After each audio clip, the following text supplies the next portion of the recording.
One of the best ways to get better at drawing is to draw a lot, to build up your brush miles, to study other artists, to draw objects from the world around you.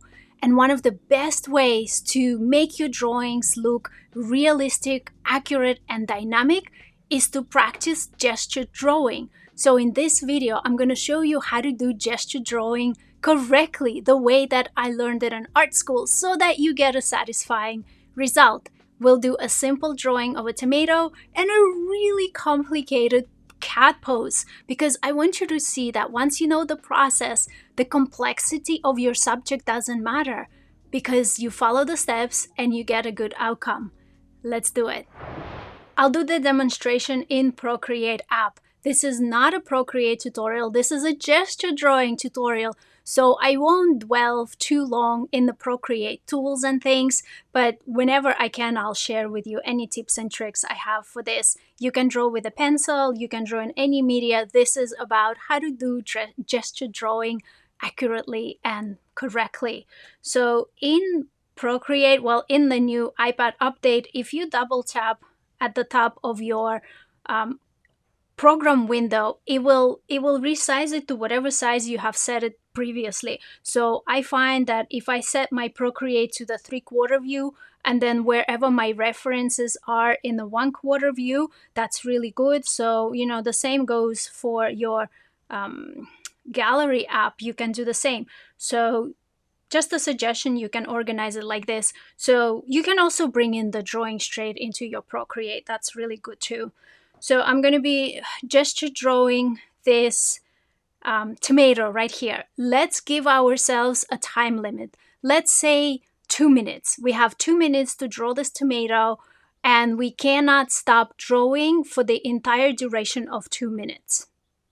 So I've got a timer set up for 2 minutes, and I'll start it now, and we'll just get drawing. No stopping. Okay. So I'm using a brush that is like a pencil. And the first thing I do for gesture drawing is really important to establish ground. So everything stems from the ground, and then you're going to go up. No matter how complicated your pose is. If you're drawing a human, that's usually where the heel touches the ground.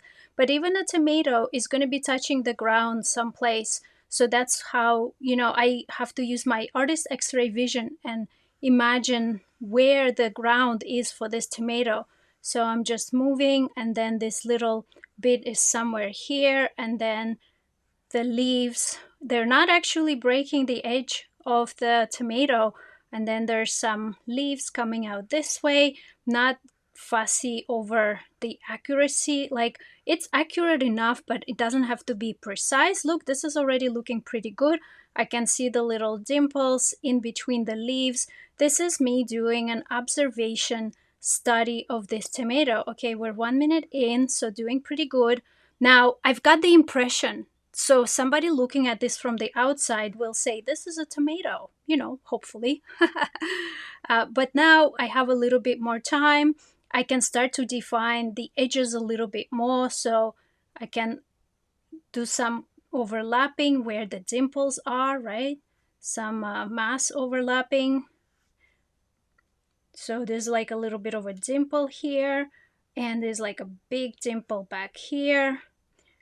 Also, if I have time, what I could do is 20 seconds. I know I'm talking a lot, but I could start establishing a little bit of the light and dark areas, which would really help as well. So in this case, the leaf is definitely darker.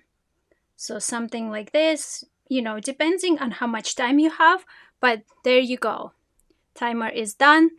In any case, I got the tomato down. It's not perfect, but the person from the outside looking will know this is a tomato.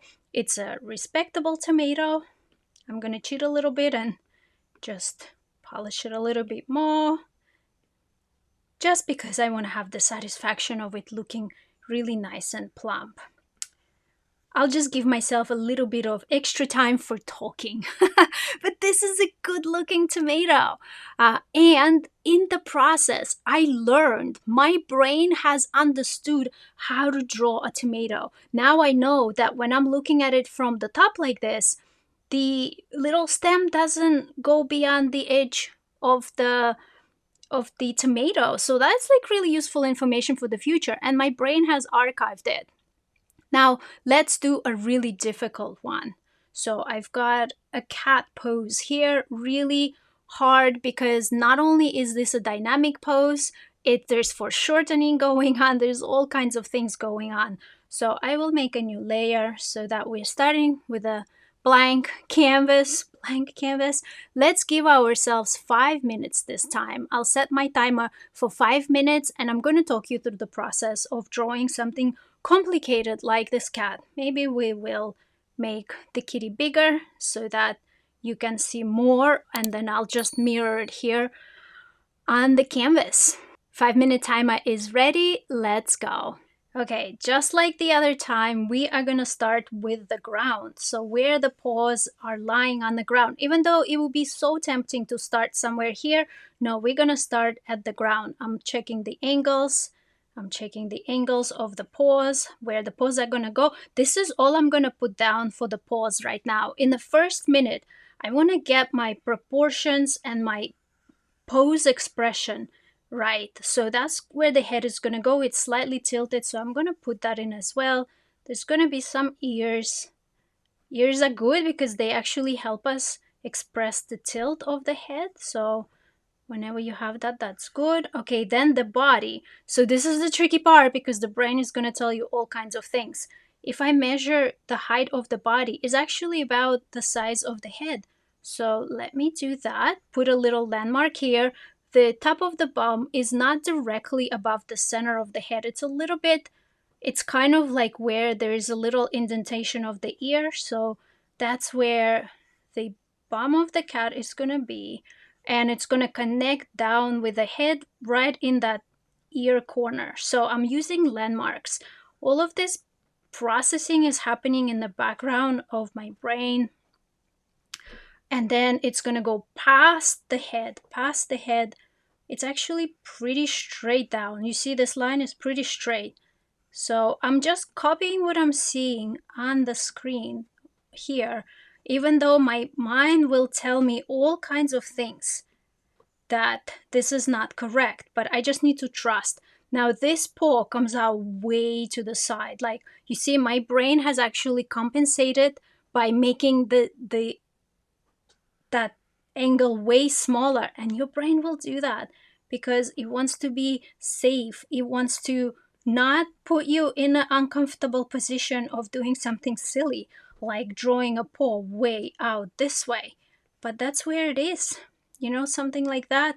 And then it just connects to the head right here, and then there is a tail.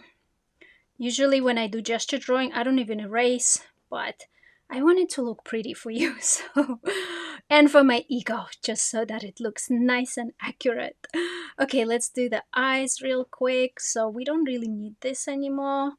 I know we're under an angle, so there's the one eye, there's another eye, there is a nose in between, which is a triangle, and then there is a slight mouth coming out. I am not gonna make this cat look grumpy. I like cute things, so I'm gonna make it really cute. Sure, the head shape is, maybe not an oval. Like it's got like a little bit of chubby cheeks because the cat is stretching and the skin is folding, but that's fine. And then, so this muzzle kind of goes up like that, and we've got whiskers.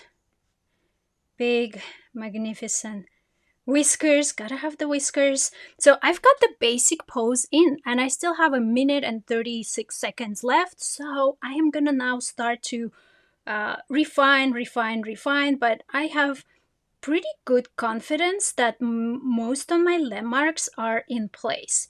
So there's some stripy patterns here, there's some stripes here. I can now start to define the ears a bit more, like show some of the depth. So depending on how much time you have set for yourself, you can do more or less. But that first impression sketch that you do in the very first stage is the most important part, because that's when you actually learn about your subject. So I can develop the fingers a little bit more. There's some claws and some claws on this side. So I'm not happy with this paw, so I need to redo it. But you know what? You don't really see the paw here. It's pretty flat. There's just like a kind of a mass here. And then we see the claw here and a bit of a claw here. And actually there's another little one here. Then what else can we do? There's some markings on the head. This is a very nice looking cat. And at this point, I still have a few seconds. I would start to, again, color in a little bit of the darker areas to start to say, like, this is the underside of the kitty, you know, just to start to give it that three-dimensional form. Okay, we're at 0 seconds. The timer is finished. And we have a very, very respectable drawing of a cat. So let's give her some more defined eyes. Again, I call in a extra talking bonus for a few extra seconds. And we have a kitty all ready to go. You can use gesture drawing as a warm-up before you start doing your main drawing. You can use it as a quick drawing session if all you have is 5 minutes, 10 minutes, 15 minutes. You can use it as a study. For example, say there is an artist you absolutely love. You can look up their art and just do this kind of like super fast drawing of their art for learning, for internalizing what makes it work. When you start to do these landmarks of the head is this big, the body is this big, and this is how things align, and oh, this is how these things connect, where your logical brain is not kicking in, but your eyes are seeing the true connections there, the truth, because you cannot redraw it through your mental illusions. You have to see what's there in order to draw it accurately. So this is a fantastic exercise. I absolutely love doing it. If you have enjoyed it, if you found value in this video, consider subscribing to my channel for more videos. Leave me a comment. Let me know that you enjoyed it so that I can make more of these tutorials. I can potentially do some live sketching as well. Again, if there is interest, I can organize that. I firmly believe in the power of drawing, the joy of creativity, and I absolutely honor and appreciate doing it with you. If you would like to get really good at drawing and to do it in a community of like-minded creators, if you want to create your own character, open your shop, learn about getting in front of your audiences, then I wholeheartedly invite you to join us at the Happy Creators Collective, our community. The link is in the description. If you feel aligned with our mission of sharing more beauty in the world, I would absolutely love to welcome you to the collective, to meet you intimately and to co-create with you, and I hope to see you there.